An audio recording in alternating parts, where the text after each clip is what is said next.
Wisdom develops Samadhi. 1. By Acariya Maha Boowa Ñanasampanno. Translated by Acariya Panyavaddho. Translator's Introduction. This book Wisdom Develops Samadhi is one of the few books written by Acariya Maha Boowa, Bhikkhu Ñanasampanno, who is now the abbot of Untitled Forest Monastery, which is situated in the countryside close to the village where he was born and brought up. When he was old enough he ordained as a monk, and some while afterwards he went away to find a meditation teacher. He was directed towards the Venerable Acariya Maha, and Acariya Maha Boowa has said that as soon he met Acariya Maha, he knew that Acariya Maha was his teacher. He learned and practiced under the guidance of Acariya Maha for 9 years until Acariya Maha died at the age of 80 years, after which Acariya Maha Boowa practiced the way on his own in the hills and forests of Thailand.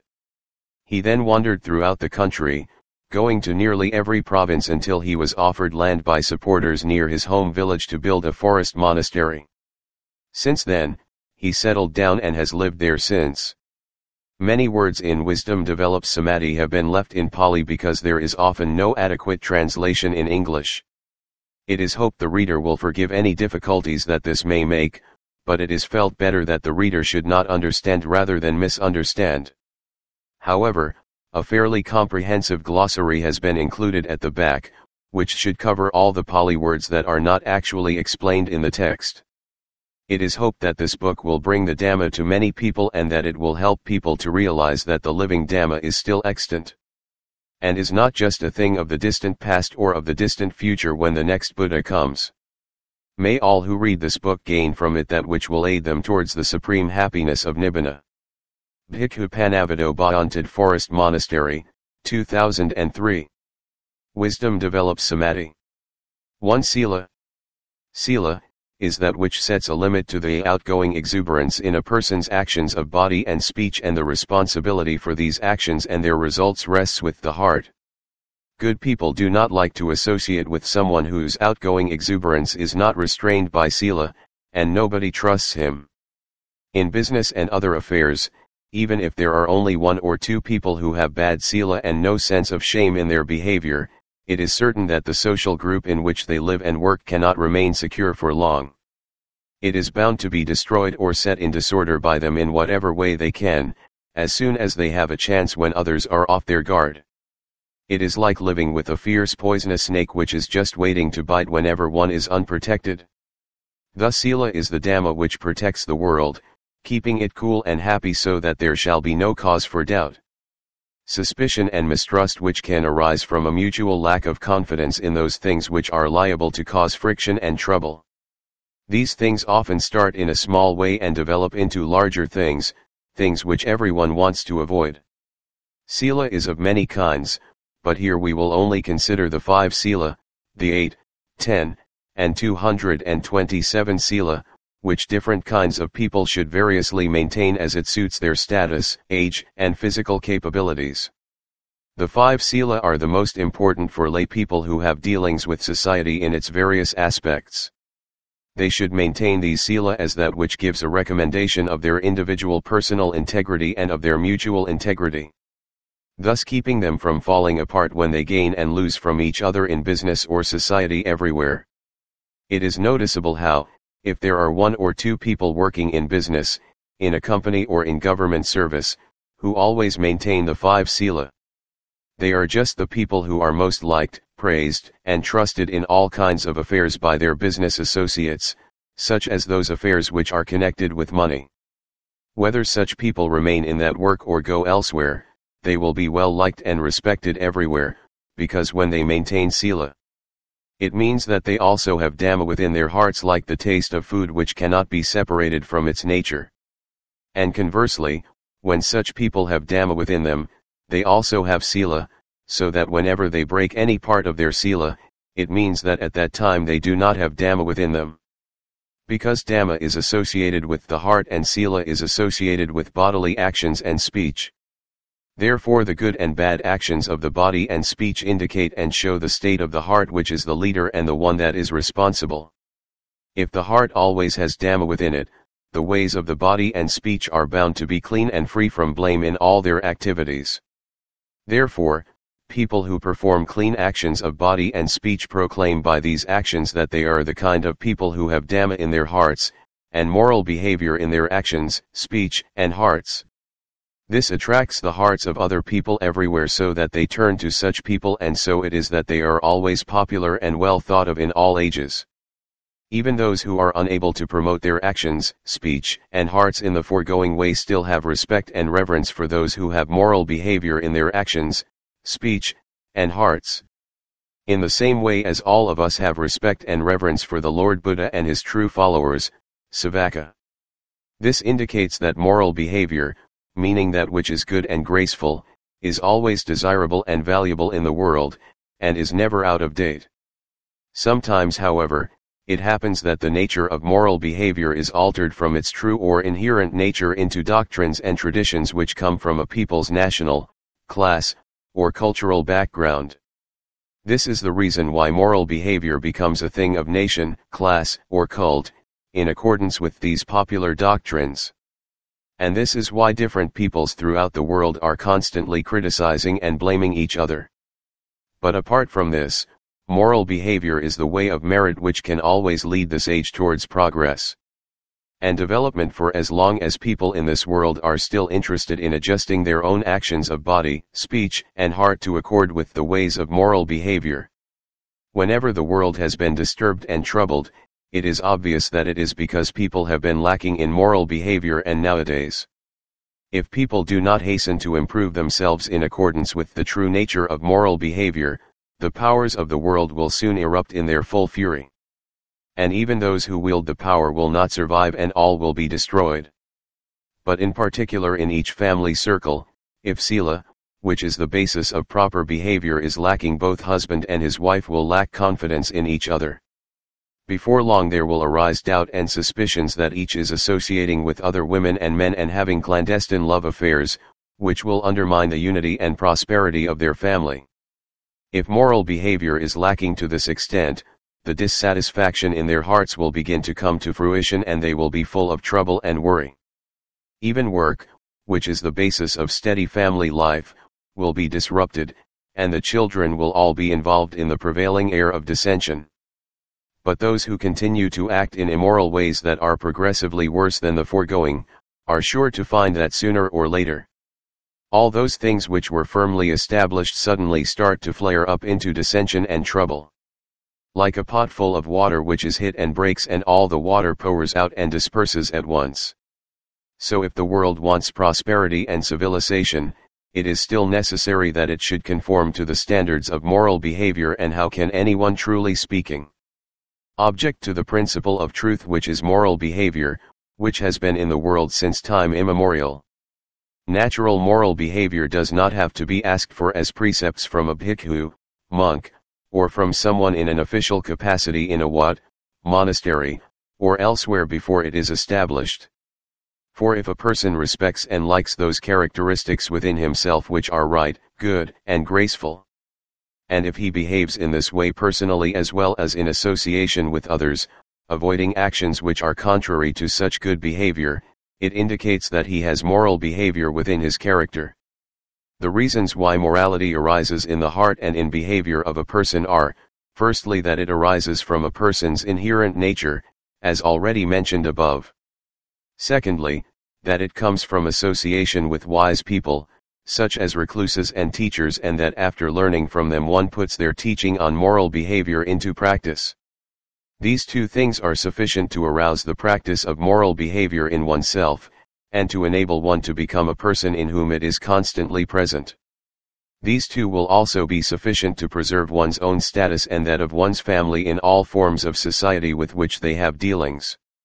And it will maintain a freedom from suspicion and doubt both within one's family circle and amongst friends. Lay people may practice only the 5 sila, and while their activities are within the bounds of moral behavior, it will enable them and their families to be at ease with a clear heart. As for the 8, 10, and 227 sila, they are based upon the 5 sila and are progressively more refined for those people who wish to practice the higher levels of moral behavior. but both in the practices of maintaining sila and in paying attention to what one is doing. The rules or the method differ progressively from those of the 5 sila as one goes higher. Summarizing briefly, sila of every grade is for the purpose of controlling outgoing exuberance in the behavior of body and speech. For one who practices it correctly, it is also for the purpose of living in a peaceful way with a happy and easy heart. And if one associates with other people, who themselves maintain sila, it is essential that one should oneself be a good person. But those who have low or vulgar minds are not likely to understand the necessity for sila, because they do not want to become good people, nor to get involved in the world of good people. And they always try to break up the happiness of others and to instigate trouble and anger in the world whenever they get a chance to do so. One should not think that moral behavior is exclusively a human faculty, for even animals can have some aspects of it. One needs only to observe the animals which people look after in their homes to see how in some degree the hearts and the behavior of animals are permeated with the nature of Dhamma. One who always has moral behavior as the basis of his character, besides being good-natured, having the confidence and being popular with the people of his village or district, will also be good-natured within himself every day of this life and the next life also. Moral behavior is therefore a quality which is always necessary in the world. 2 Samadhi 1. All types of kamatthana-dhammas are for controlling the outgoing exuberance of the heart. The heart which is not controlled by a kamatthana is liable to the arising of outgoing exuberance throughout life. This is so from infancy to old age. It is so with the rich and the poor, with the clever and the stupid, with those in high and low position in life, with the blind, deaf, paralyzed, maimed, deformed, and so on endlessly. In Buddhism such people are considered to be still at the age of a heart with outgoing exuberance. Their hearts have no greatness, they find no contentment, they are ill-fated as regards happiness of heart, and when they die they lose in all ways like a tree which may have many branches, flowers, and fruit, but if its main root is damaged it will die and lose its greatness and everything else.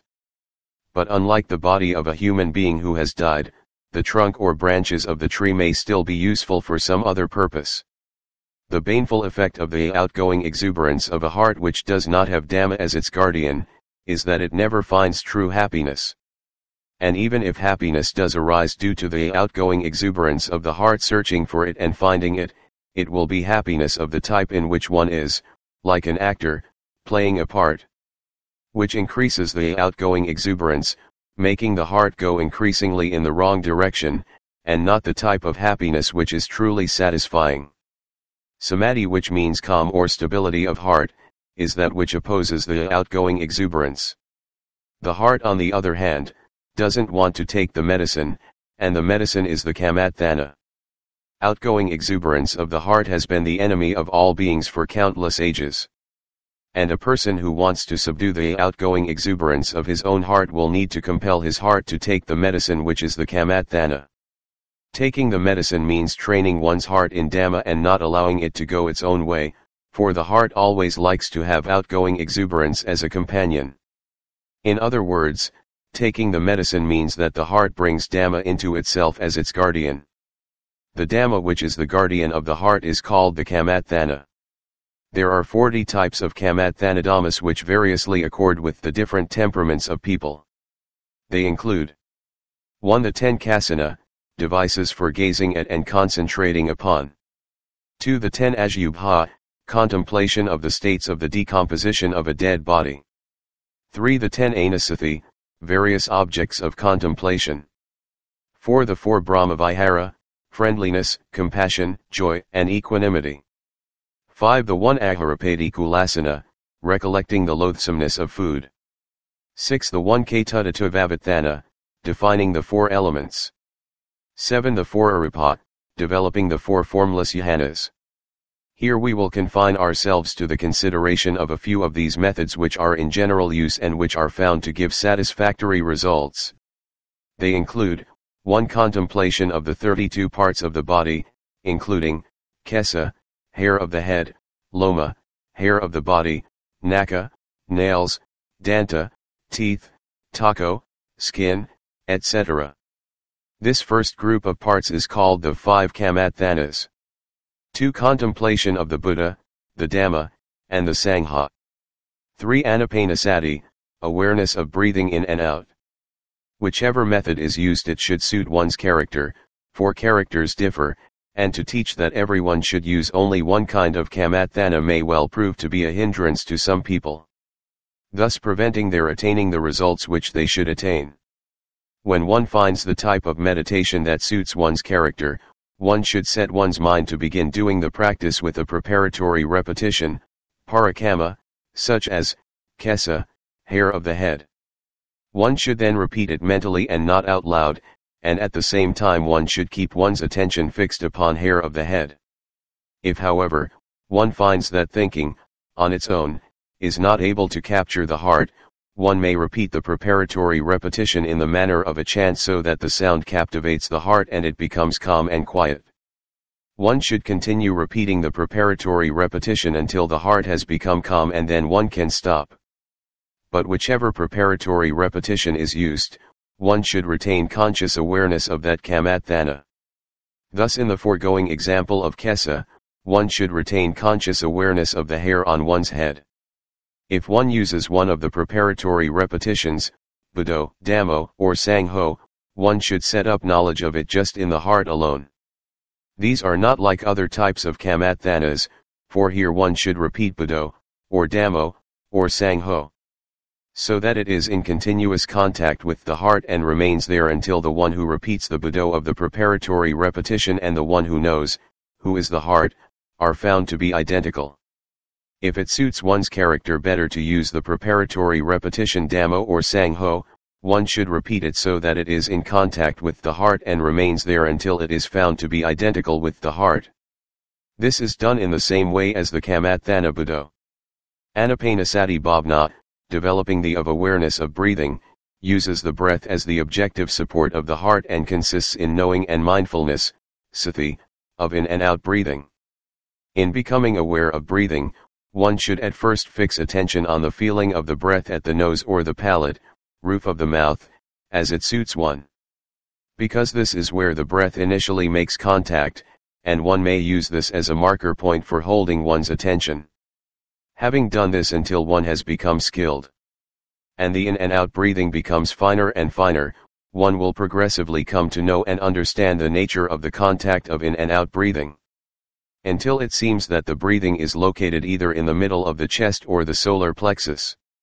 After this one must just fix one's attention on breathing at that place, and one must no longer be concerned about fixing attention on the breathing at the tip of the nose or the palate, nor about following it in and out with awareness. In fixing attention on the breath, one may also repeat Buddho in time with the breath as a preparatory repetition to supervise the in and out breathing, in order to assist the one who knows and to make the one who knows clear with regard to the breath.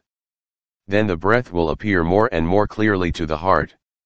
After having become skilled with the breath, every time one attends to the breathing process, one should fix attention at the point in the middle of the chest or the solar plexus. In particular, it is important to have mindfulness established. One must establish mindfulness to control the heart so that one feels the breath at every moment while it is entering or leaving, whether short or long. Until one knows clearly that the breathing is becoming progressively finer with every breath, and until finally it becomes apparent that the finest and most subtle breath and the heart have converged and become one.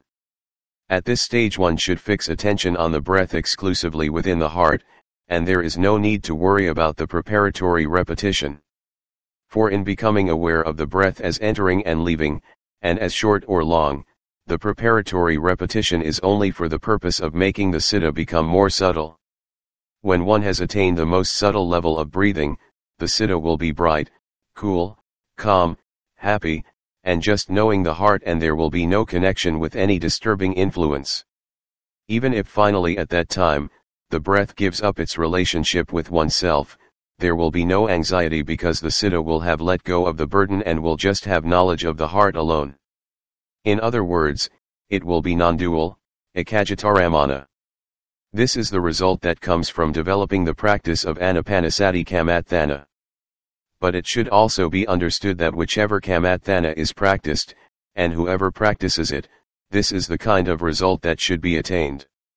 Concerning the preparatory development, Parakama Bhavana, by using one of these forms of kamathanas for controlling the heart with mindfulness, one will gradually be able to curb the outgoing exuberance of the heart. Calm and happiness will then arise and develop, and there will be only one thing influencing the heart, which will be a knowing of the heart alone without any disturbance or distraction. For there will be nothing which can irritate or disturb the heart to make it fall away from this state. This is the nature of happiness of heart, just the heart being free from all vain imaginings and thought creations. When this state is attained, the person who is doing the practice will know that which is wondrous in his heart, the like of which he has never encountered before. This is a deeply felt state of happiness, more so than anything which he has previously experienced. It is also possible that while practicing a given type of kamathana, the characteristics of that form of kamathana may appear to some people. For example, hair of the head, or hair of the body, or nails, teeth, skin, flesh, sinews, or bones, etc., any of which may appear and be seen clearly with the heart, as though one were looking at it with one's eyes. If this happens, one should pay attention to it and see it clearly until it becomes fixed in one's heart, and the longer one can pay attention to it, retain it in this way and fix it in one's heart, the better. When the above object has been intimately fixed in one's heart, one must appreciate it in the right way by attending to the unpleasant and loathsome aspects of it. For this is the nature of all the parts of the body, both internally and externally. Then divide the body into parts, or into groups of parts depending on their nature. One may take such groups as hair of the head, hair of the body, flesh, bones, and so on, and one may contemplate them as rotting and decayed, as being burnt, as being eaten by vultures, crows and dogs. And see them breaking down into their basic elements, earth, water, fire, air. Whether one has much or little skill, doing the practice in this way will be of great value when it is done for the purpose of making the heart skilled in seeing the body. For the purpose of seeing truly what is in the body, and for the purpose of reducing and eliminating delusion in regard to the nature of the body. This delusion being what gives rise to sexual craving, raga tanha, which is one aspect of the outgoing exuberance of the heart. One's heart will then become progressively more calm and subtle. It is important when parts of the body appear, that one should not ignore them and pass them by without interest, nor must one be afraid of them, but one should fix them right in front of one then and there. When a person who practices meditation has seen this body until it has truly become fixed in his heart, he will feel wearied of himself and will feel the sorrow and misery of himself so that he is horrified and shocked. In addition, the heart of a person to whom the body appears, and who faces up to it while practicing meditation will be able to attain Samadhi very quickly. And the practice of seeing the body will make his wisdom clear at the same time as his heart becomes calm.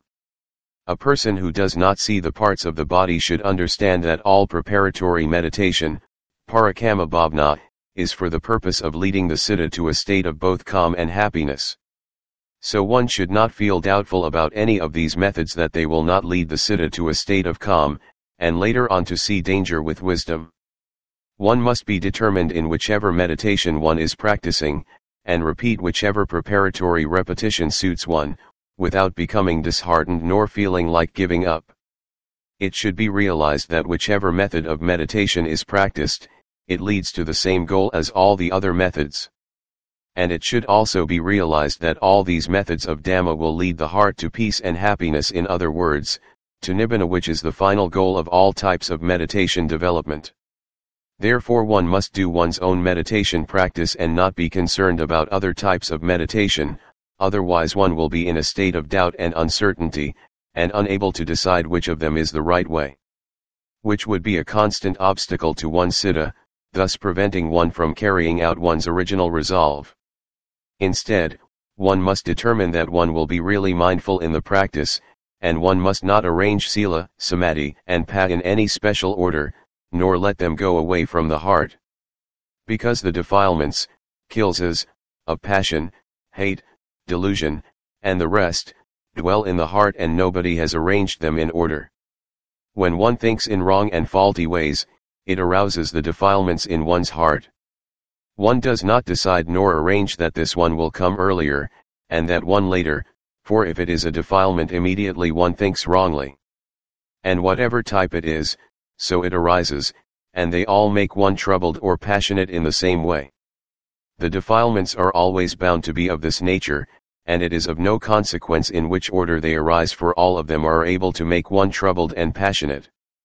Therefore in curing the defilements, one must not wait to develop Sila first, then Samadhi second, and Panna third, which may be called developing Samadhi stage by stage, for this is always in the past and future, and one would never be able to attain calm and happiness.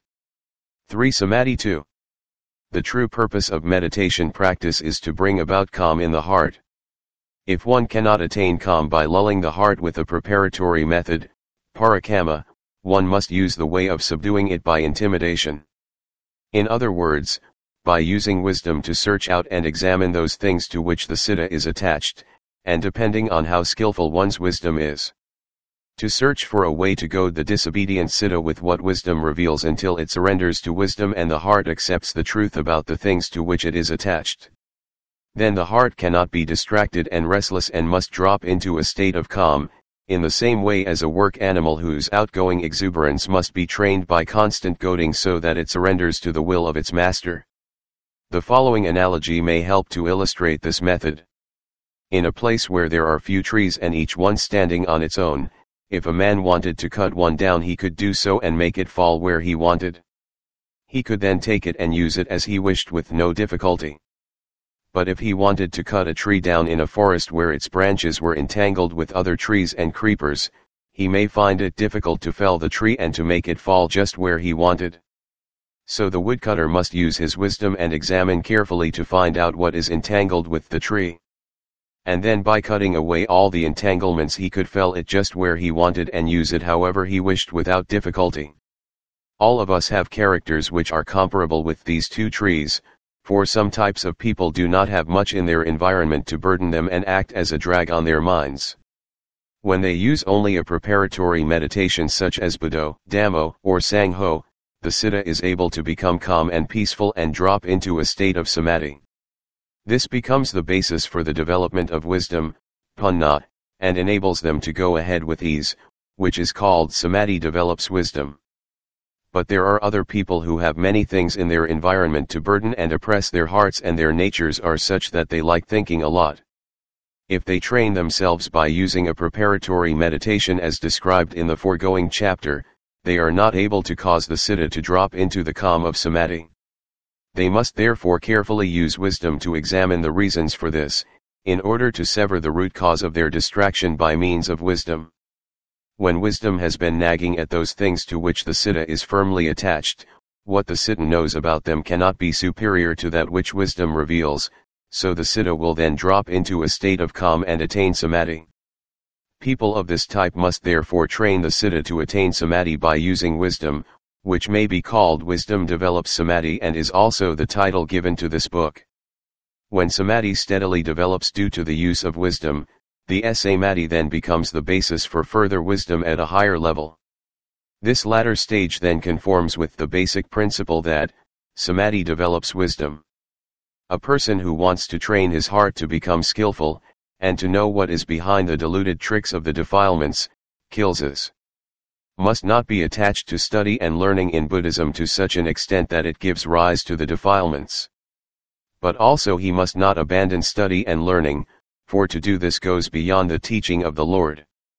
Both these ways are contrary to the purpose which the Lord Buddha desired that one should aim at. In other words, when one is practicing meditation for the purpose of developing samadhi, do not let the citta grasp at what it has learned by study, for it will be led into thoughts of the past and future. One must instead make the citta keep to the present, which means that just that aspect of Dhamma which one is developing must be one's only concern. When there is some question or point of doubt in connection with one's citta which one is unable to resolve, one may then check it by study and learning after one has finished one's meditation practice. But it is wrong to check one's practice all the time with what one has learned by study, for this will be mere intellectual knowledge, and not knowledge which comes from development in meditation, and it is not the right way. Summarizing the above, if the citta attains calm with an object of calm, samatha, that is, with a preparatory repetition that comes from an aspect of Dhamma that one is developing, one should continue with that method. But if it attains calm only by the use of wisdom, using various expedient methods to overcome difficulties, then one should always use wisdom to help in the attainment of calm. The results which come from training in both these ways, i.e. samadhi develops wisdom, and wisdom develops samadhi, are the development of calm and wisdom, which will have a hidden radiance coming from the calm.